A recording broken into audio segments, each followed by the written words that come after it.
नमस्कार, स्वागत है आपका दिव्य नेत्रता विजन पे। एनसीईआरटी क्लास 8 का ज्योग्राफी शुरू किए थे। इससे पहले 4 टॉपिक हो गया है, आज 5वां टॉपिक उद्योग को समझेंगे। आइए देखते हैं। और अगर एनसीईआरटी पूरा सीरीज देखना चाहते हैं, क्लास 6 का कंप्लीट हो चुका है, क्लास 7 का भी कंप्लीट हो चुका है, क्लास 8 का 4 टॉपिक हो चुका है। आप प्ले लिस्ट में देख लीजिएगा। ये 5वां टॉपिक है उद्योग। आइए इसे समझते हैं। काफ़ी आराम से समझेंगे, काफ़ी आराम से समझेंगे। क्या है उद्योग, आइए समझते हैं। सभी एक एक पहलू को ध्यान से देखते हैं। क्या आपने कभी यह विचार किया है कि लिखने की अभ्यास पुस्तिका जो आप इस्तेमाल में लाते हैं वह विनिर्माण की एक लंबी प्रक्रिया के बाद आपके पास पहुंचती है? ये जो अभ्यास पुस्तिका आप देखते हैं, कोई भी अभ्यास पुस्तिका जिसे कॉपी कहते हैं आप, तो ये डायरेक्ट आपके पास चला आया है, कहीं गाछ में उगा था नहीं। एक निर्माण का प्रक्रिया है। विनिर्माण का प्रक्रिया एक लंबे अंतराल के बाद आपके पास पहुंचता है, जिस पे आप लिखते हैं। यही बात यहाँ कहा गया है। इसके जीवन की शुरुआत वृक्ष से होती है। ये जो कॉपी आप देखते हैं, इसके जीवन की शुरुआत कहाँ से होती है? वृक्ष से होती है। वृक्ष से होती है।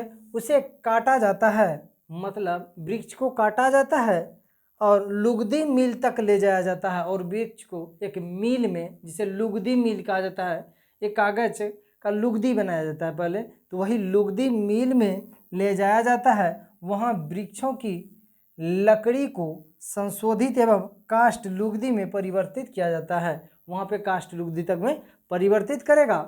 काष्ठ लुगदी को रासायनिक द्रव्य के साथ मिलाया जाता है। और काष्ठ लुगदी जो ये है ना, उसे रासायनिक द्रव्य के साथ मिलाया जाता है और अंततः मशीनों के द्वारा कागज के रूप में परिवर्तित किया जाता है। और मशीन के द्वारा कागज बनाया जाता है। अभी तो सिर्फ कागज बना है, देखिए कागज कैसे बना।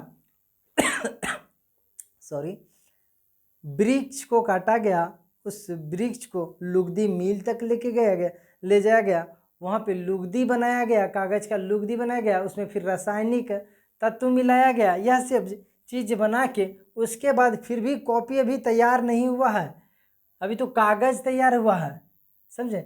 यह कागज प्रेस में जाता है। अब कहाँ जाएगा वो कागज? प्रेस में जाता है। और जहाँ रसायनों से, मतलब कोई केमिकल से, इंक से, रसायनों से स्याही का इस्तेमाल पृष्ठ पर रेखाएं छापने में लाया जाता है। अब जो व्हाइट कॉपी होगा तो खैर उसका बेंडिंग हो जाएगा, लेकिन एक जिसे रूलिंग कॉपी कहते हैं ना, डडी खिंचा हुआ रहता है, तो उसमें स्याही का इस्तेमाल किया जाता है पृष्ठ पर रेखाएं खींचने के लिए, रेखाएं छापने में किया जाता है। इसके उपरांत पृष्ठों को अभ्यास पुस्तिका के रूप में बांधकर वो पैक किया जाता है। पहले बांधा जाता है, कॉपी के रूप में तब्दील किया गया, उसका पैक करके बिक्री के लिए बाजार भेज दिया जाता है। देखें, इतना प्रोसेस के बाद कॉपी आपके पास आता है, अंत में यह आपके हाथों में पहुंचती है।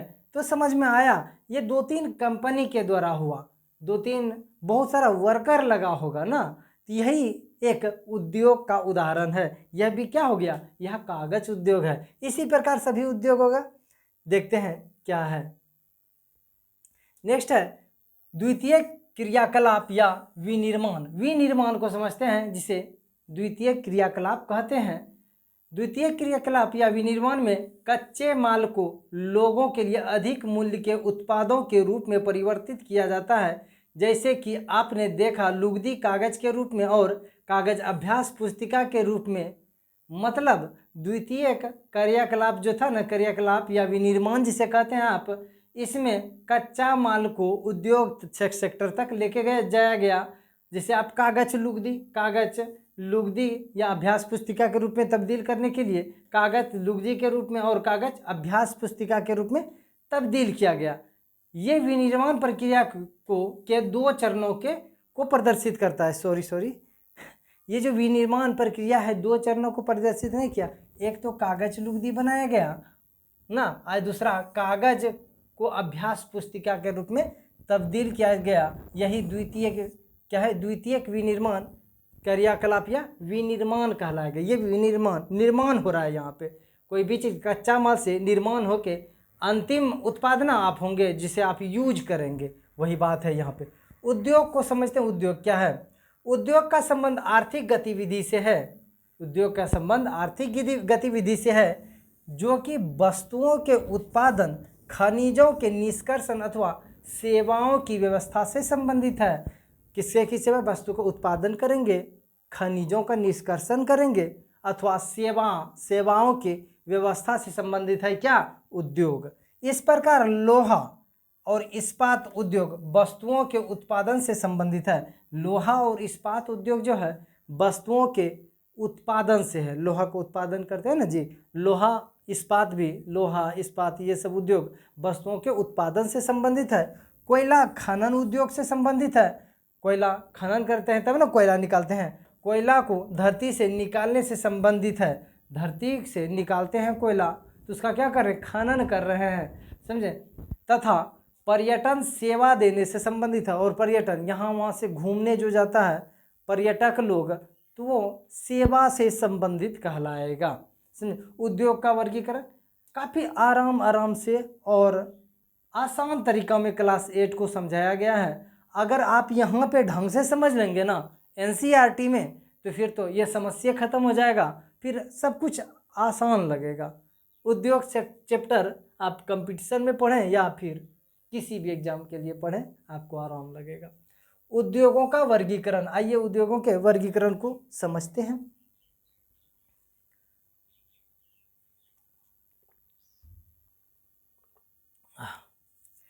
उद्योगों का वर्गीकरण कच्चा माल, आकार और स्वामित्व के आधार पर किया जाता है। उद्योग का वर्गीकरण कैसे किया जाता है सर? कच्चा माल के रूप में, कच्चा माल आकार के रूप में और स्वामित्व के, कौन मालिक है उसका, स्वामित्व के रूप में किया जाता है। कच्चा माल किसे कहते हैं? कच्चे माल के उपयोग के आधार पर उद्योग कृषि आधारित, खनिज आधारित, समुद्र आधारित तथा वन आधारित हो सकते हैं। उद्योग में कच्चा माल कैसे कैसे होगा सर? तो यह 2-3 प्रकार है। कृषि आधारित उद्योग हो सकता है कि कृषि से जो उत्पादन करते हैं, जैसे गोधन या दुग्ध उत्पादन जितना कृषि आधारित होगा, समझे। खनिज आधारित, जो भी खनिज है, लोहा, यूरेनियम, तांबा, कॉपर, सोना, चांदी, जो भी है खनिज आधारित होगा। अबरख, ये सब खनिज आधारित होगा। खनिज, कोयला नहीं होगा इसमें, कोयला खनिज में नहीं आता, खनिज में, कोयला भी खनिज में आ जाएगा। समुद्र आधारित क्या होगा? जो समुद्र से निकाला जाएगा। जैसे अब वहाँ पे मत्स्य पालन में समुद्री मछली भी समुद्री उत्पादन के अंतर्गत आएगा, समुद्र आधारित आ जाएगा। उसके बाद जहाज, पानी वाला जहाज हो गया, ये एरोप्लेन नहीं, पानी वाला जहाज जिसे सीप कहते हैं, तो वो भी समुद्री आधारित उद्योग। पेट्रोलियम जो समुद्र से निकाला जाता है, समुद्र के अब तटीय क्षेत्र से, तो वो भी समुद्री आधारित उद्योग कहलाएगा। वन आधारित क्या कहलाएगा भाई? जो वन से प्राप्त होता है, जंगल से जो प्राप्त होगा उसे वन आधारित उद्योग कह सकते हैं, कच्चा माल के रूप में।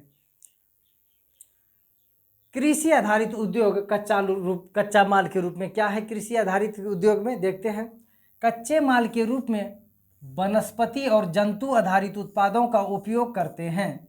कच्चे माल के रूप में कृषि आधारित में एक तो वनस्पति पे निर्भर हैं और कहाँ पे निर्भर हैं? जंतु आधारित पे है।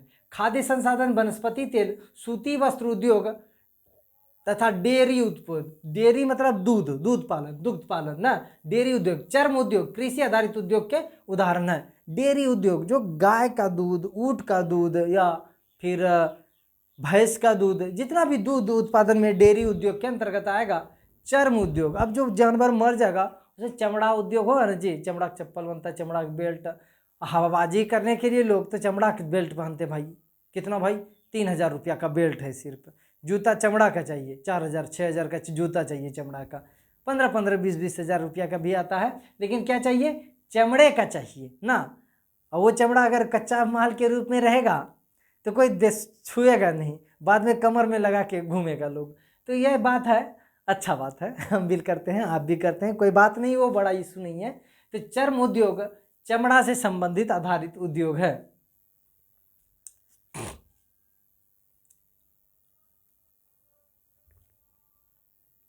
खनिज आधारित उद्योग को आइए समझते हैं, क्या है खनिज आधारित उद्योग? प्राथमिक उद्योग है खनिज आधारित उद्योग। प्राथमिक उद्योग है जो खनिज अयस्कों का उपयोग कच्चे माल के रूप में करते हैं। खनिज आधारित उद्योग क्या है? खनिज अयस्कों को, जो लोहा का ऑक्साइड है, ये सब है ना जी, एल्युमिनियम का क्या है, लोहा एल्युमिनियम का अयस्क के रूप में निकलता है ना, तो वो कच्चा माल कहलाएगा, समझे। तो वो अयस्क का उपयोग कच्चे माल के रूप में करते हैं। ये नहीं कि शुद्ध लोहा को, जैसे ये रिमोट है ना, ये बोर्ड का रिमोट है, रिमोट कंट्रोल, तो इसमें प्लास्टिक है, मटेरियल लोहा भी होगा कहीं, तो क्या डायरेक्ट ज़मीन के नीचे से डायरेक्ट निकाला गया? नहीं, ये कच्चा माल के रूप में निकला होगा, अयस्क के रूप में निकला होगा, उससे भी बाद में प्लास्टिक या फिर लोहा बनाया होगा, जो भी इसमें मटेरियल लगा होगा। उसी प्रकार है, जो वो खनिज अयस्कों के उपयोग में कच्चा माल के रूप में किया जाता है। इन उद्योगों के उत्पाद अन्य उद्योगों का पोषण करते हैं। इन उद्योगों का जो उत्पाद है अन्य उद्योगों का पोषण करते हैं। जैसे रिमोट उद्योग तभी लग सकता है जब इसका कच्चा माल होगा कुछ प्लास्टिक या लोहा, समझे। तो यही दूसरे उद्योग का क्या करते हैं, ये पोषण करते हैं। अयस्क से निर्मित लोहा खनिज आधारित उद्योग का उत्पादन है। अयस्क से निर्मित लोह खनिज आधारित उद्योग का उत्पादन है। यह कई अन्य उत्पादों के विनिर्माण के लिए कच्चे माल के रूप में प्रयुक्त किया जाता है। जैसे भारी मशीन बनाने के लिए भी लोहा चाहिए, तो क्या डायरेक्ट जमीन से निकालें लोहा? वो नहीं, उस लोहा अयस्क को पहले निकाल के लोहा बनाए, फिर मशीन बनाएंगे। भवन निर्माण में सरिया जो छड़ होता है, उसमें भी भवन निर्माण सामग्री तथा रेल के डिब्बे बनाने में यह सब बनाने में क्या लौह अयस्क का उपयोग हुआ है? नहीं सर, लौह अयस्क से लोहा पहले कोई दूसरा कंपनी बनाया, फिर उस लोहा को सरिया के रूप में घर निर्माण में बनाया, भवन निर्माण में भारी मशीन बनाए, कोई भी मशीन, भारी या हल्के मशीन बनाएंगे, या रेल इंजन, रेल का डिब्बा, इंजन कुछ भी बनाएंगे, तो उसमें जो लोहा लगेगा, तो वो तो ये हुआ कि लोहा का दो कंपनी चला, एक लोहा बनाने में, एक लोहा से ये सब बनाने में, समझे। समुद्र आधारित उद्योग सागरों और महासागरों से प्राप्त उत्पादों का उपयोग कच्चे माल के रूप में करते हैं। समुद्र आधारित उद्योग जो है सागरों और महासागरों का जो उत्पाद होता है उसको कच्चे माल के रूप में करते हैं। समुद्री खाद्य प्रसंस्करण उद्योग और मत्स्य तेल निर्माण। अब मछली का तेल बनाने के लिए सर मछली दवाई भी बनता है ना, उस मछली तेल से दवाई भी बनता है। वो दवाई को चाहे शाकाहारी हो या मांसाहारी हो, सब अपने अपने बीमारी में खाएगा। तो ये सब बात है, ये नहीं हम कहते हैं कि उसको नहीं खाना चाहिए शाकाहारी को, मांसाहारी, लेकिन बीमार है तो उससे तो खाना ही पड़ेगा, समझे। तो मत्स्य तेल निर्माण इसके कुछ उदाहरण है। वन आधारित उद्योग वनों से प्राप्त उत्पादों के उपयोग कच्चे माल के रूप में करते हैं। जो वन आधारित उद्योग होता है कच्चे माल के रूप में वन से निर्मित जो अयस्क होता, वन से निर्मित पदार्थ होगा उसे कच्चे माल के रूप में वन आधारित उद्योग करता है। लुगदी, कागज, औषधि, रसायन, फर्नीचर, भवन निर्माण वन से संबंधित उद्योग हैं। अब रेलवे का डिब्बा बनता है सर, तो फर्नीचर भी उसमें लगता है ना जी, उसमें काठ, प्लाईवुड ये सब लगता है, तो वो भी वन आधारित उद्योग के अंतर्गत आएगा, समझे। आकार को समझते हैं, उद्योग के आकार को आइए देखते हैं, समझते हैं। आकार, उद्योग के आकार का तात्पर्य निवेश की गई पूंजी की राशि, नियोजित लोगों की संख्या और उत्पादन की मात्रा से है। आकार का तात्पर्य क्या है सर? तो निवेश की गई पूंजी, मतलब पूंजी कितना निवेश किया गया, नियोजित लोगों की संख्या क्या है, उसमें कार्यरत लोग कितने हैं, और उत्पादन की मात्रा कितना है। ये नहीं कि एक छोटा सा कंपनी है और नियोजन बहुत लोग उसमें काम कर रहा है, ऐसा नहीं, समझे। तो उसके अनुपात पे उसके आकार डिपेंड करेगा। आकार के आधार पर उद्योगों को दो भागों में बांटा जा सकता है, लघु आकार के उद्योग एवं बृहत आकार के उद्योग। लघु मतलब छोटा होता है, तो छोटा उद्योग, बड़ा उद्योग दो आधार पे होगा। अब छोटा उद्योग से तात्पर्य छोटा शब्दों में समझिए। लघु आकार का उद्योग किसे कहेंगे? जो घरे में कोई उद्योग स्थापित किया है ना, चार लोग था, चारों मिलके बैठ के कोई उद्योग स्थापित किया है, आइए समझते हैं। कुटीर या घरेलू उद्योग छोटे पैमाने के उद्योग हैं जिसमें दस्तकारों के द्वारा उत्पादों का निर्माण हाथ से होता है, समझे। अब चप्पल, आजकल जो चप्पल बन रहा है हटिया बाजार में 50-60 रुपये में मिल जाता है, ऐसे तो पहला महंगा कंपनी 400-500 1000 रुपया चप्पल का दाम रखा है। ये हम नहीं बोल रहे हैं कि वो गलत रखा है, तात्पर्य यह है कि 50 रुपया 60 रुपया में मार्केट में मिल जाता है, हटिया में, हटिया बाजार गाँव का जो छोटा मोटा हटिया लगता है वो 50-60 रुपये में। तो वो चप्पल कहाँ से आता है सर? वो कुटीर उद्योग से आता है। कैसे आता है सर? चप्पल मशीन खरीद लिया 1-1.5 लाख रुपया में और घरे में चप्पल बनाता है। मेरा दोस्त भी इस पे काम कर रहा है एक, तो हमको लगा कि इसके पास जाना चाहिए। देखें जाके, देखें चप्पल उद्योग स्थापित किया था, घर का 2-3 लोग सब मिल के काम करता है उसमें। उसके बाद उसका 30-40 रुपया मतलब टोटल खर्च पड़ता है एक चप्पल पे, 30 रुपया तक। 50 रुपये में भी बिकता है तो 20 रुपया मुनाफा हो जाता है। तो 50-60 रुपये में ये सब चप्पल बिकता है, ज़्यादा दाम नहीं होता है उस सब चप्पल का, समझे। टोकरी बुनाई, अब टोकरी जो बुनाई करता है, ये जिस छठ पर्व का माहौल है, ये डलिया, टोकरी, सूप, ये सब जो बना तो वो कुटीर उद्योग के अंतर्गत आएगा।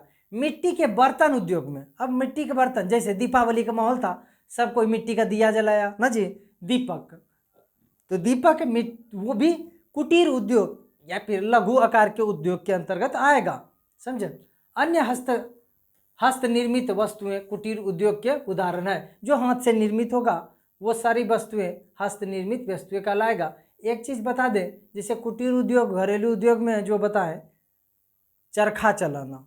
अब ये जो चप्पल बना रहे सर, तो उसमें तो मशीन लगा, उसे नहीं कहेंगे। अरे छोटे स्तर पे जिसे निर्माण करेंगे, लघु आकार का उद्योग का ही उदाहरण होगा, समझे। ऐसा नहीं कि सर उसमें मशीन, तो मशीन लग सकता है। अब सूप बनाने के लिए मशीन का उपयोग किया जा रहा है। अब बताते हैं, मिट्टी का बर्तन बनाने के लिए पहले हाथे से घुमाया जाता था चाक को, अब चाक के नीचे लगा दिया है मोटर, अब बिजली से चल रहा है मोटर, तो उसमें मशीन लग गया, तो क्या उसे कुटीर उद्योग नहीं कहेंगे? कहेंगे। कम लोग लगा है, तो सब रोजी रोटी हो रहा है लोग का, और सब लोग घर एक परिवार मिलके काम कर रहा है, तो कुटीर उद्योग के अंतर्गत ही आएगा। ऐसा बड़ा बात नहीं है। इससे समझने के लिए नहीं कि मशीन उस उद्योग में लग गया तो उसे भारी उद्योग या बृहत आकार के उद्योग कहेंगे, ऐसा नहीं है। बड़े पैमाने के उद्योग जो बड़ी मात्रा में वस्तुओं का उत्पादन करते हैं, उनकी तुलना में छोटी पैमाने के उद्योग कम पूंजी व प्रौद्योगिकी का उपयोग करते हैं। अब बड़े उत्पादन के लिए तो बड़ा बड़ा मशीन चाहिए, बड़ा बड़ा बहुत लोग चाहिए, लेकिन उनकी तुलना में छोटा पैमाने पर जो भी उद्योग स्थापित करेंगे, पूंजी और प्रौद्योगिकी सब कुछ कम लगेगा और लोग भी कम लगेंगे। बड़े पैमाने के उद्योगों में पूंजी का निवेश अधिक और प्रयुक्त प्रौद्योगिकी उच्च स्तरीय होती है। अब हाई फाई होगा, उच्च स्तरीय होगा, पूंजी का निवेश हो तो ज़्यादा लगेगा ना, तो निवेश भी ज़्यादा लगता है। रेशम बुनाई और खाद्य प्रक्रम उद्योग लघु पैमाने के उद्योग हैं। अब रेशम बुनाई, जो भागलपुर शहर है, हम भागलपुर से ही बिलोंग करते हैं, तो भागलपुर को रेशम नगरी कहा जाता है ना जी, सिल्क सिटी कहा जाता है। तो ये रेशम उत्पादन जो भागलपुर का है, वो भी कुटीर उद्योग के अंतर्गत या लघु आकार के उद्योग के अंतर्गत आएगा।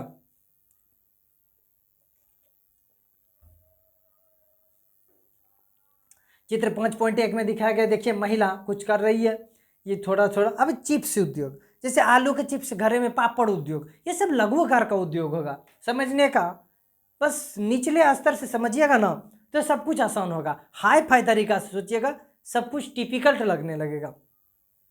ऑटोमोबाइल, ये गाड़ी हो गया, कार हो गया, बस हो गया, तो ऑटोमोबाइल और भारी मशीन का उत्पादन बड़े पैमाने के उद्योग के अंतर्गत आएगा। अभी बताइए, अजय कार का फैक्ट्री, मोटरसाइकिल का फैक्ट्री स्थापित करेगा, उसे छोटा उद्योग बोलेंगे? नहीं सर, उसे तो बड़ा उद्योग बोलेंगे। तो वही बात है, स्वामित्व को समझते हैं।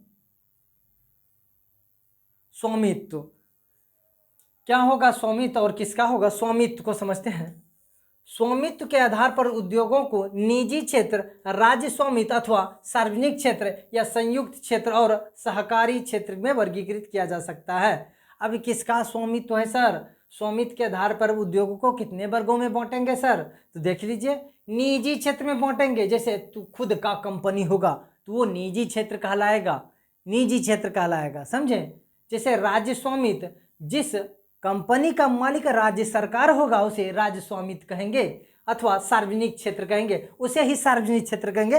राज्य का तात्पर्य बिहार राज्य से नहीं है, बिहार तो प्रांत है, राज्य का तात्पर्य भारत सरकार से है। सरकारी उपक्रम राज्य भी आप बिहार से भी बिलोंग कर सकते हैं, समझे। संयुक्त क्षेत्र और सहकारी क्षेत्र में वर्गीकृत किया जा सकता है। निजी क्षेत्र के उद्योगों का स्वामित्व और संचालन या एक व्यक्ति द्वारा या व्यक्तियों के समूहों द्वारा किया जाता है। मतलब जो निजी क्षेत्र होगा ना, जैसे एक व्यक्ति के द्वारा भी हो सकता है और पार्टनरशिप पे भी हो सकता है, 4-5 व्यक्ति मिलकर कोई उद्योग स्थापित किए तो वो भी एक पार्टनरशिप। तो कई व्यक्ति का स्वामित्व पे निर्भर करता है वो सब। सार्वजनिक क्षेत्र के उद्योग का स्वामित्व और संचालन सरकार द्वारा होता है।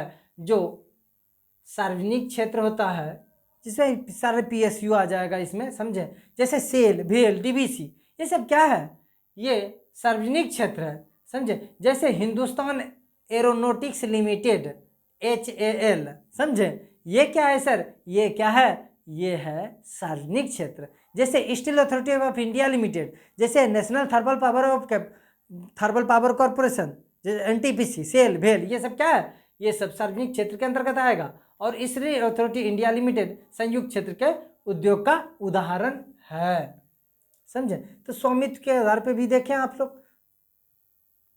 और इसमें है समझ स्वामित्व और संचालन राज्य व्यक्तियों के, ये तो समझ ही लें।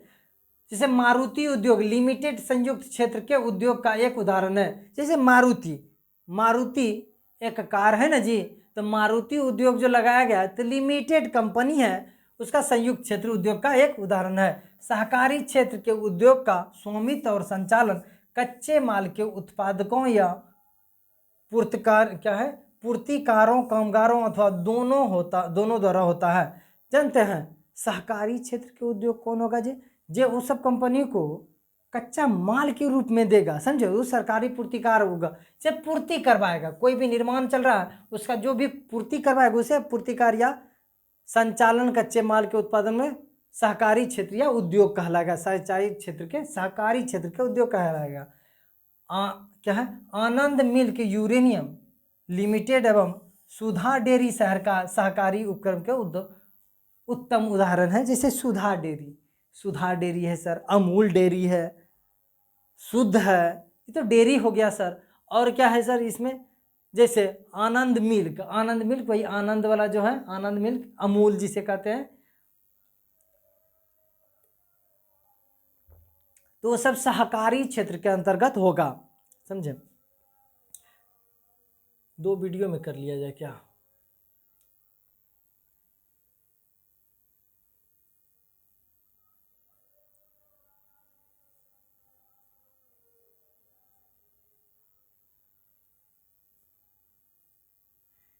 बहुत बड़ा टॉपिक है, इसे 2 वीडियो में कंप्लीट करेंगे, क्योंकि एक वीडियो हो जाएगा फिर बच्चा आपको भी दिक्कत हो जाता है, इसलिए 2 वीडियो के माध्यम से इसे समझते हैं।